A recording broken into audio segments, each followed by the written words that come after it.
नौकरियां खत्म होने वाली हैं। युवाओं के लिए बढ़ा संकट। एन चंद्रशेखरन का एक बयान और मच गई खलबली। अगर आपका बच्चा पढ़ रहा है और अपनी नौकरी की चाह रखता है तो ये वीडियो पूरा देखिएगा। भारत में आने वाला है नौकरियों का अकाल। खत्म हो सकती हैं बड़ी संख्या में नौकरियां। नमस्कार। भारत में इस समय एक ऐसी बहस छिड़ी हुई है जो करोड़ों युवाओं के भविष्य से जुड़ी है। सवाल सीधा है, क्या आने वाले वर्षों में नौकरियां खत्म हो जाएंगी?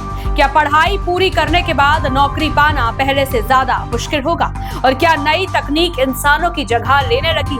इस चर्चा को और तेज तब कर दिया गया जब देश की सबसे बड़ी आईटी कंपनियों में से एक टीसीएस के चेयरमैन एन चंद्रशेखर ने कहा कि आने वाले 3 वर्षों में कंपनी के पास जितने मानव कर्मचारी होंगे, लगभग उतने ही एआई एजेंट भी काम कर रहे होंगे। The quick answer is AI is here to stay. It will make a huge impact in every industry, and the total addressable market, which is 1.6 trillion, which will go to 3 trillion, I believe eventually it will keep spreading towards the entire GDP in different markets, not necessarily all for IT services companies, but for the technology world. So this is a significant opportunity. The second follow-on question on what does it mean by employment.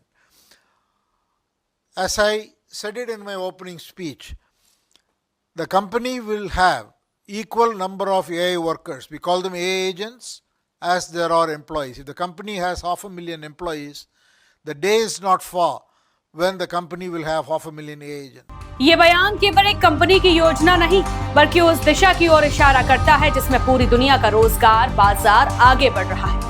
इसका मतलब ये नहीं है कि सभी नौकरियां खत्म हो जाएंगी, लेकिन इतना जरूर है कि काम करने का तरीका तेजी से बदल रहा है। जिन कामों के लिए पहले बड़ी संख्या में कर्मचारियों की जरूरत पड़ती थी, अब उनमें कम लोगों से काम चलाया जा सकता है। यही वजह है कि कई कंपनियां पहले की तुलना में धीमी गति से भर्ती कर रही हैं।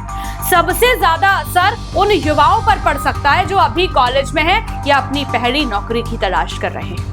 पहले कंपनियां नए लोगों को भर्ती करके उन्हें प्रशिक्षण देती थी और धीरे धीरे वे अनुभव हासिल करते थे, लेकिन अब कंपनियां ऐसे लोगों को प्राथमिकता दे रही हैं जो शुरुआत से ही ज्यादा काम संभाल सके। इससे नए उम्मीदवारों के लिए प्रतिस्पर्धा और कठिन होती जा रही है। हालांकि नौकरी बाजार की मौजूदा स्थिति के लिए केवल एआई को जिम्मेदार नहीं ठहराया जा सकता। कोविड महामारी के दौरान कंपनियों ने बड़े पैमाने पर भर्तियां की थी। अब कई कंपनियां खर्च कम करने और काम को अधिक प्रभावी बनाने के लिए अपने ढांचे में बदलाव कर रही हैं। इसका असर भी रोजगार के अवसरों पर दिखाई दे रहा है।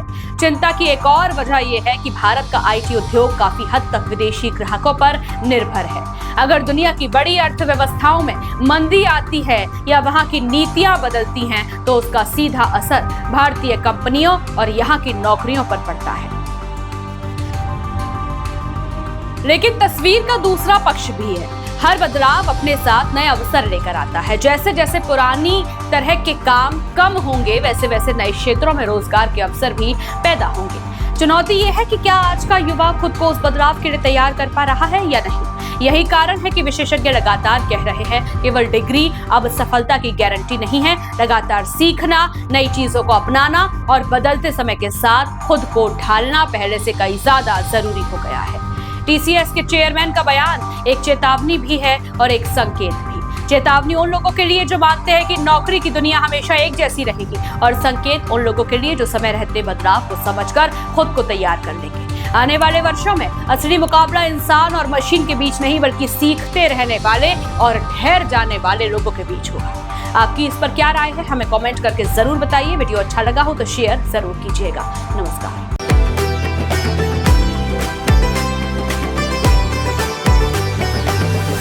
Point.